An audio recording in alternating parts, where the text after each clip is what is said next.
ಸಿದ್ಧಾರೂಢರು ಊರನ್ನ ಬಿಟ್ಟು ಬರ್ಬೇಕಾದ್ರೆ ಸಣ್ಣ ವಯಸ್ಸಿನೊಳಗೆ ಗುರುವಿನನ್ನು ಹುಡುಕೊಂಡು ಹೋಗ್ತಾರ. ಒಂದಲ್ಲ ಎರಡಲ್ಲ ಹಲವಾರು ಈ ದೇಶವನ್ನೇ ಸಂಚಾರ ಮಾಡ್ತಾರೆ. ಸಂಚಾರ ಮಾಡಬೇಕಾದ್ರೆ ಅವರಿಗೆ ಸಿಕ್ಕಂಥ ಗುರು ಯಾರು ಅಂತಂದ್ರೆ ಗಜದಂಡ ಶಿವಳವರು, ದೇವರ ಬೋಪುರನ ಗಜದಂಡ ಶಿವಗಳು. ಅವ್ರನ್ನ ನಂಬಿದ.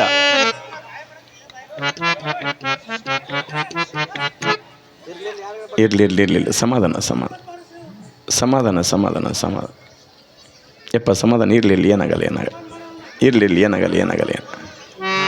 ಇರ್ಲಿ ಯಪ್ಪ ಹಿರಿಯರ ಇರ್ಲಿ ಏನಾಗಲ್ಲ.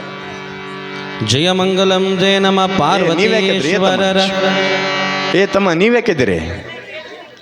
ಅಲ್ಲ ಇವ್ರು ಯಾಕೆ ಅದು ಹೊಂಟ್ರ? ಕುಂದ್ರೆ ಏನಲ್ಲಿ ಏನಾಗಿಲ್ಲ, ಕೆಳಗೆ ಕೊಡ್ರಿ. ಏನು ಹಿಂಗೆ ಇಂಥದಕ್ಕೆ ಬೇಕು ನಮ್ಮ ಮಂದಿ ಪ್ರವಚನ ಕೇಳಕ್ಕಂದ್ರೆ ಕೇಳಬೇಡ್ರಿ.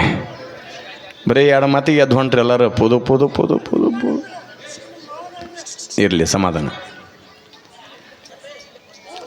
ಈ ಕಡೆ ಹೊಳ್ರಿ ಏನಾಗಿ ಹೇಳಿದ್ನಲ್ಲ ನಾನು ಏನು ಹೇಳಕತ್ತಿದ್ದೀನಿ ನಾನು? ಆಶ್ಚರ್ಯ ಏನು ಅಂತಂದ್ರೆ ನೆನಪಿರಲಿ, ಸಿದ್ಧಾರೂಢರು ಗುರುವಿನ ಹುಡುಕೊಂಡು ಯಾವಾಗ ಹೊಂಟಾರ ಹೋಗ್ಬೇಕಾದ್ರೆ ಗಜದಂಡ ಶಿವನ ಭೇಟಿ ಆದರೂ ನೆನಪಿರ್ಲಿವ ಗುರು ಸೇವೆಯನ್ನು ಹೆಂಗೆ ಮಾಡ್ತಾರಂತಂದ್ರೆ 12 ವರ್ಷಗಳ ಕಾಲ ಬರೇ ಕುದುರೆಲಾಯ ಕೆಲಸ ಮಾಡಿದ್ದಾರೆ ಸಿದ್ಧಾರೂಢರು. ಏನ್ರಿ ಕುದುರೆಲಾಯ ಕೆಲಸ. ನಾವ್ಯಾರ ಗುರುವಿನ ಮಟ್ಟಕ್ಕೆ ಹೋಗಿ ಬಂದ್ರೆ ಕುದುರೆಲಾಯ ಅಲ್ಲ, ತಿಂದು ತಾಟ ತೊಳಿಬೇಕಂತ ಕುತಿಗೆ ಬರ್ತ ನಮ್ಮ ಮಂದಿಗೆ. ಯಾರು ತೊಳೆದಿರ್ತಾಳಂತ ಹಂಗೆ ಬರ್ತೀವಿ. ಹಿಂಗಿದ್ದಾಗ ಎಲ್ಲಿ ಬರ್ಬೇಕ ನಮಗೆ? ಕ್ಯಾಬಿನೇ ಕುಚ್ಬಿನೇ. ಯಾರಿಗೆ ಎಲ್ಲಿ ಹೆಂಗಿರ್ಬೇಕು, ಗುರು ಅಂದ್ರೆ ಏನು, ಲಿಂಗ ಅಂದ್ರೆ ಏನು, ತಂದೆ ತಾಯಿ ಅಂದ್ರೆ ಏನು, ಹೆಂಗನ್ನು ನಮ್ಗೆ ಗೊತ್ತಿರಂಗಿಲ್ಲ ನಮ್ಮ ಮಂದಿಗೆ. ನಾವೇನು ಹೇಳ್ತೀವ್ರಿ ಅಲ್ಲ? ಆಶ್ಚರ್ಯ ಏನು ಅಂತಂದ್ರೆ 12 ವರ್ಷಗಳ ಕಾಲ ಸಮರ್ಥ ಸದ್ಗುರು ಸಿದ್ಧಾರೂಢರು ಗಜದಂಡ ಶಿವರ ಸೇವೆ ಮಾಡಬೇಕಾದ್ರೆ ಮೊದಲಿಗೆ ಅವ್ರನ್ನ ಕಳಿಸಿದ್ದ ಎಲ್ಲಿಗೆ ಅಂದ್ರೆ ಕುದುರೆಲಾಯ ಕೆಲಸ ಮಾಡಕತ್ರ. 12 ವರ್ಷ ಒಳಗೆ ಕರ್ಕೊಳ್ಳಿಲ್ಲ ಗಜದಂಡ ಶಿವಳವ್ರನ್ನ. ಒಳಗೆ ಕರ್ಕೋದಿರುವಂಥ ಸಮಯದೊಳಗೆ ನಿತ್ಯದ ಕೂಡ ಸೇವೆ ಮಾಡಬೇಕಾದ್ರೆ ಸಿದ್ಧಾರೂಢರು ಮನಸ್ಸಾಪೂರ್ವಕವಾಗಿ ಮನಸ್ಸಿಟ್ಟು ಗುರು ಸೇವೆನ ಮಾಡ್ಲಿಕ್ಕತ್ತಾರ. ಗುರುವಿನ ಬಟ್ಟಿ ತೊಳೆಕತ್ತಾರ, ಗುರುವಿಗಾಗಿ ನೀರು ಕಾಸಕತ್ತಾರ, ಗುರುವಿಗಾಗಿ ಉಪತ್ರಿ ತರಕತ್ತಾರ, ಗುರುವಿಗಾಗಿ ಏನೆಲ್ಲ ಹೇಳ್ತಾರೆ ಎಲ್ಲ ಕೆಲಸವನ್ನು ಕೂಡ ಮನಸ್ಸಾಪೂರ್ವಕವಾಗಿ ಶ್ರದ್ಧೆಯಿಂದ ನಿಷ್ಠೆಯಿಂದ ಸಿದ್ಧಾರೂಢರು ಗುರು ಸೇವೆಯನ್ನು ಮಾಡಬೇಕಾದ್ರೆ ಲಕ್ಷ್ಯ ಕೊಟ್ಟು ಕೇಳಿರುವ ಎಂಥ ಶಕ್ತಿ ಬಂದಿತ್ತು ಅಂದರೆ ಸಿದ್ಧಾರೂಢರಿಗೆ ಗುರು ಸೇವೆಯನ್ನು ಮನಮುಟ್ಟಿ ಮಾಡಿದ್ದಕ್ಕಾಗಿ.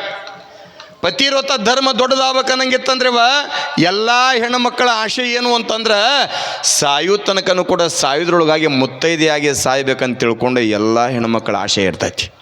ಹೌದ್ರೆ ಪ್ರತಿಯೊಬ್ಬ ಹೆಣ್ಮಕ್ಳ ಆಶೆನೂ ಕೂಡ ಅದ ಇರ್ತೈತಿ. ಆದ್ರೆ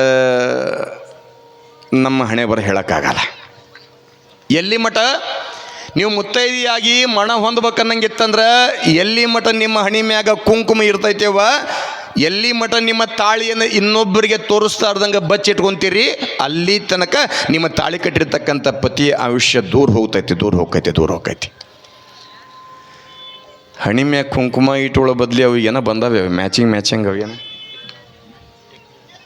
ಅವು ನಂಗೆ ಟಿಕಳಿ ಅಂತ ನೋಡಿ. ಅವು ನೀವು ಯಾವಾಗ ಹಾಕ್ಸ್ಕೊಂಡ್ರಿ ಅವು ಯಾವಾಗ ಹೋದವು ಇವು ಹಂಗೆ ಅಲ್ಲ. ಮುತ್ತೈದಿ ಹೆಣ್ಮಕ್ಳ ಹಣಿ ಮ್ಯಾಗ ಕುಂಕುಮ ಇರ್ಬೇಕಂತ. ಅದು ಹೆಣ್ಮಕ್ಳ ಸಂಕೇತ ಕೊಳ್ಳಾಗ ತಾಳಿತ್ತಂತಂದ್ರೆ ಈಕೆ ಮುತ್ತೈದಿ ಹೆಣ್ಮಗಳಂತ ಕರೀತಾರೆ. ಹಂಗೆ ನಾನು ಕೂಡ ಬರೀ ಪಕ್ಕಾ ಲಿಂಗವಂತ ಆಚಾರವಂತ ವಿಚಾರವಂತ ಅನ್ನಂಗಿತ್ತಂದ್ರೆ ಹಣಿ ಮ್ಯಾಗ ಬಸ್ ಇರ್ಬೇಕಂತ, ಕೊಳ್ಳಾಗ ಲಿಂಗ ಇರ್ಬೇಕಂತ. ನಮ್ಮ ಕೊಳ್ಳಾಗ ಲಿಂಗನೂ ಇಲ್ಲ, ಹಣಿ ಮ್ಯಾಗ ಬಸ್ ಇಲ್ಲ ಅಂದ್ಬಿಡ್ತೀನಿ. ಎಲ್ಲಿ ಲಿಂಗಾಯತ್ರ ಹಾಕ್ಯವ ಬರೀ ಸುಮ್ಮನೆ ಹೇಳಪ್ಪ ಲಿಂಗಾಯತ್ರ ನಾವೆಲ್ಲ. ಒಂದು ದಿವಸ ಆಚಾರ ವಿಚಾರ ಪರಂಪರೆ ಅಂತ ತರಲಿಲ್ಲ. ಕಾರಣ ಏನು ಅಂತಂದ್ರೆ ಇನ್ನು ಇಂಥವ್ರು ಗುರು ಸೇವೆನ ಮಾಡೋದು ಯಾವಾಗ? ಇಲ್ಲೆಲ್ಲ ಚಲೋ ಮಾಡ್ತೀರಿ, ಇಲ್ಲಿ ಸುದ್ದಿ ಅಲ್ಲ. ಇನ್ನು 4 ದಿವಸ ನಿಮ್ಮರ ಬಾಳೆ ಮಾಡ್ಬೇಕನ. ಎಲ್ಲರೂ ಭಾಳ ಚಂದ ವ್ಯವಸ್ಥೆ ಮಾಡಕತ್ತೀರಿ, ಭಾಳ ಚಂದ ಸೇವೆ ಮಾಡ್ತೀರಿ, ಭಾಳ ಚಂದ ಆಚಾರವಂತರದಿರಿ, ಭಾಳ ಚಂದ ವಿಚಾರವಂತರದಿರಿ. ಇಲ್ಲಿ ಸುದ್ದಿ ಅಲ್ಲ, ನಮ್ಮ ಕಡೆ ಸುದ್ದಿ. 12 ವರ್ಷಗಳ ಕಾಲ ಯಾರಿಗೂ ಕೂಡ ಹೇಳಲಾರ್ದಂಗೆ ಗುರು ಸೇವೆನ ಮಾಡಬೇಕಾದ್ರೆ ಆ ಗುರು ಸೇವೆಯ ಪ್ರಭಾವ, ಗಜದಂಡ ಶಿವಳ ತಪಸ್ಸಿನ ಶಕ್ತಿ, ಗಜದಂಡ ಶಿವಳ ಪೂಜಾದ ಫಲ ಸಿದ್ಧಾರೂಢರಿಗೆ ಹೆಂಗೆ ಹೋಲ್ದಿತ್ತು ಅಂತಂದ್ರೆ ಯಾರೋ ಇಬ್ಬರು ಗಂಡ ಹೆಂಡತಿ ಮಕ್ಕಳಾಗಿದ್ದಿಲ್ಲಂತ. ಮಕ್ಕಳಾಗದೇ ಇರುವಂಥ ಸಮಯದೊಳಗೆ ಅವ್ರಿಗೆ ಯಾರೋ ಹೇಳಿದ್ರಂತ, ಇಲ್ಲ ಮತ್ತು ಹಿಂಗೆ ಗಜದಂಡ ಶಿವಳು ಅಂತ ತಿಳ್ಕೊಂಡದ ದೇವಭೂಪುರನೊಳಗೆ ಅವ್ರ ಮಕ್ಕಳಿದ್ರು ಮಕ್ಕಳನ್ನ ಕೊಡ್ತಾರೆ, ಹೋಗಿ ಮಕ್ಕಳನ್ನ ಕೇಳ್ಕೊಂಡು ಬರ್ಬೋದು ಅಂತ ತಿಳ್ಕೊಂಡು ಹೇಳಿದಾಗ ಮನ್ಯಾಗ ಎಲ್ಲ ಸಂಪತ್ತದ. ಬೆಳ್ಳಿ ಬಂಗಾರ ದುಡ್ಡು ಶಿರಿ ಸಂಪತ್ತು ಅನ್ನಕ್ಕೆ ಯಾವುದು ಕೊರತಿಲ್ಲ. ಒಂದು ಸಂಪತ್ತು ಕೊರತೆ ಅದ. ಯಾವುದು? ಸಂತಾನ ಸಂಪತ್ತು, ಮಕ್ಕಳ ಸಂಪತ್ತು. ಯಾವಾಗ ಸಂತಾನ ಸಂಪತ್ತು ಕೊರತೆ ಅದ, ಮಕ್ಕಳ ಸಂಪತ್ತು ಯಾವಾಗ ಕೊರತೆ ಅದ, ಕೊರತೆ ಇರಬೇಕಾದ್ರೆ ಯಾರೋ ನಿಮ್ಮಂತ ಬಲ್ಲಂತವ್ರು ಹೇಳಿದ್ರೆ ಇಲ್ಲ ಹಿಂಗೆ ಹೋರಿ ಆಶೀರ್ವಾದ ಮಾಡ್ತಾರೆ ಗುರುಗಳು ಅಂತ ತಿಳ್ಕೊಂಡು ಹೇಳಿದಾಗ ಸರಿ ಅಂತ ತಿಳ್ಕೊಂಡು ಗಂಡ ಹೆಂಡತಿ ಬಂಡಿ ಹುಡ್ಕೊಂಡು ಕೆಮ್ಮತ್ತಿನ ರೇಷ್ಮೆ ಸೀರೆ ಉಟ್ಕೊಂಡು ಗರಿ ಗರಿ ದೋತ್ರ ಉಟ್ಕೊಂಡು ತಲೆ ಮೇಲೆ ರುಮಾಲ ಸುತ್ಕೊಂಡು ಮನಿ ಮಾಲಕ ಗಂಡ ಹೆಂಡತಿ ಸೀದಾ ಎಲ್ಲಿ ಬಂದ್ರಂದ್ರೆ ಗಜದಂಡೇಶ್ವರ ಅಂತಿಲ್ಲ ಮಕ್ಕಳನ್ನ ಕೇಳಕ್ಕೆ ಬಂದಾರ. ಮಕ್ಕಳನ್ನ ಕೇಳಕ್ಕೆ ಬಂದಾಗ ಒಳಗಡೆ ಗುರುಗಳು ಪೂಜೆ ಮುಗಿಸ್ಕೊಂಡು ಹೊರಗೆ ಬಂದ್ರು. ಗಜದಂಡ ಶಿವಗಳವರು ಪೂಜೆ ಮುಗಿಸ್ಕೊಂಡು ಹೊರಗೆ ಬಂದಾಗ ಇವರಿಬ್ಬರು ಗಂಡ ಹೆಂಡತಿ ಬಂದರು.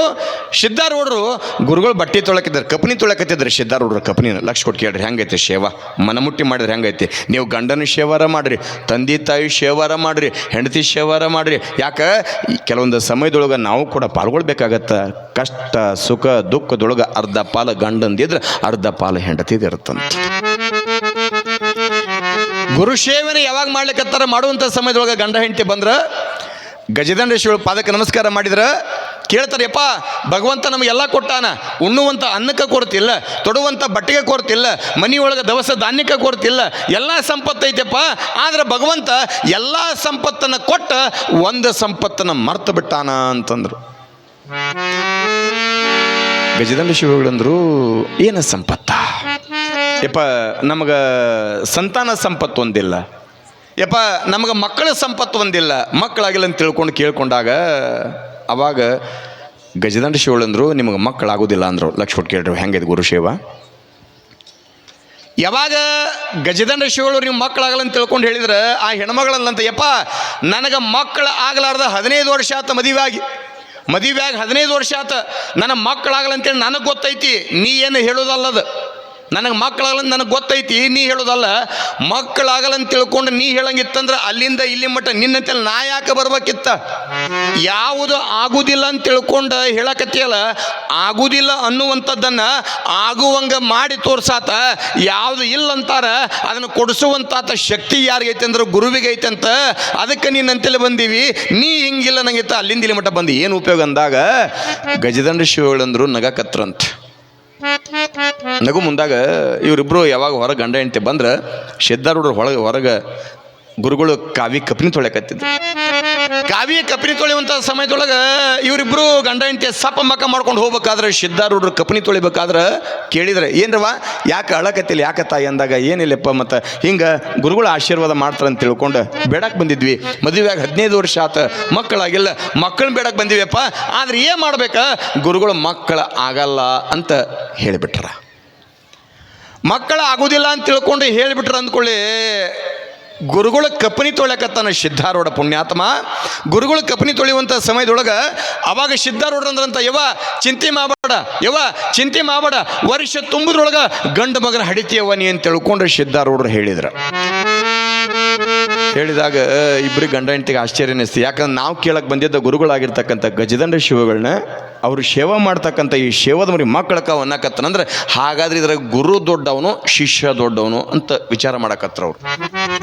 ವಿಚಾರ ಮಾಡೋ ಮುಂದಾಗ ಆಗ್ಲೆಪ್ಪ ಏನ ನಿನ್ನ ವಾಣಿ ಸತ್ಯ ಐತೋ ಏನೋ ಗುರುವಿನ ವಾಣಿ ಸತ್ಯ ಐತೋ ನೋಡ್ಬೇಕಂತ ತಿಳ್ಕೊಂಡು ಅನ್ನೋದ್ರೊಳಗಾಗಿ ಆಶ್ಚರ್ಯ ಏನಾಯ್ತು ಅಂದ್ರೆ ಆ ಹೆಣ್ಮಗಳ ಮನೆಗೆ ಹೋಗಿ ನಿತ್ಯಲೂ ಕೂಡ ಕಾಲವನ್ನು ಕಳಿಬೇಕಾದ್ರೆ ವರ್ಷ ತುಂಬುದ್ರೊಳಗಾಗಿ ಗರ್ಭ ಧರಿಸಿ ಒಂದು ಗಂಡು ಮಗನ ಹಡದ ಬಿಟ್ಲ. ಮಗನ ಎತ್ಕೊಂಡು ಸೀದಾ ದೇವಭೂಪುರಿಗೆ ಬಂದ್ಲ. ಮಗನನ್ನು ಹಡ್ಕೊಂಡು ದೇವಭೂಪುರಿಗೆ ಬಂದಂಥ ಸಮಯದೊಳಗೆ ಒಳಗೆ ಗಜದಂಡ ಶಿವಗಳಿದ್ರು. ಇದ್ದಾಗ ಆ ಹೆಣ್ಮಗಳನ್ನಂತ ಯಪ್ಪ ನೋಡು, ಹಿಂದಿನ ವರ್ಷ ಹೋದ ವರ್ಷ ನಾವು ಬಂದಾಗ ಮಕ್ಕಳನ್ನ ಕೇಳಕ್ಕೆ ಬಂದಾಗ ಮಕ್ಕಳು ಆಗೋದಿಲ್ಲ ಅಂತ ತಿಳ್ಕೊಂಡು ನೀ ಹೇಳಿದಿ, ನಿನ್ನ ಸೇವೆ ಮಾಡ್ತಕ್ಕಂಥ ಆ ಸೇವದ ಮರಿ ಮಕ್ಕಳಕ್ಕ ಅಂತ ತಿಳ್ಕೊಂಡು ಹೇಳಿದ. ನಿನ್ನ ಮಾತು ಸುಳ್ಳಾತ, ನಿನ್ನ ತಪಸ್ಸಿನ ಶಕ್ತಿ ಸುಳ್ಳಾತ, ನಿನ್ನ ಪೂಜೆದ ಫಲ ಸುಳ್ಳಾತ, ಆತನ ಶಕ್ತಿ ಭಾಳ ದೊಡ್ಡದೈತೆ ಅಂದಾಗ ಗಜದಂಡ ಶಿವಣ್ಣಗ ಕತ್ರಂತ. ಏನು ಅಂತಂದ್ರೆ ಸುಳ್ಳಾಗಿಲ್ಲ, ನಾ ಹೇಳಿದ್ದನು ಕೂಡ ಸತ್ಯನೈತಂದ್ರು. ಯಾಕ ನನ್ನ ಪೂಜಾದ ಫಲ, ನನ್ನ ತಪಸ್ಸಿನ ಫಲ, ನನ್ನ ಶಿವಯೋಗದ ಫಲ ಎಂದೂ ಕೂಡ ಸುಳ್ಳಾಗುವುದಿಲ್ಲ. ಕಾರಣ ಏನು ಅಂತಂದ್ರೆ ನನ್ನ ಶಿವಯೋಗದ ಸಾಧನೆ ಪೂಜಾದ ಫಲವನ್ನು ಅಲ್ಲೇನು ಸಿದ್ಧಡೋದಲ್ಲ, ನನ್ನ ಕಪನಿ ತೊಳೆದ ನನ್ನ ಎಲ್ಲ ಪೂಜಾದ ಫಲನ ಅವ ತೊಗೊಂಡನ. ಹಿಂಗಾಗಿ ನನ್ನ ಸಿದ್ಧಿ ಅವಂಗಾಗೈತೆ ಅಂದ್ರಂತ ಗಜದಂಡ ಶಿವಳು ಅವಂಗಾಗೈತೆ ಅಂದ್ರಂತ.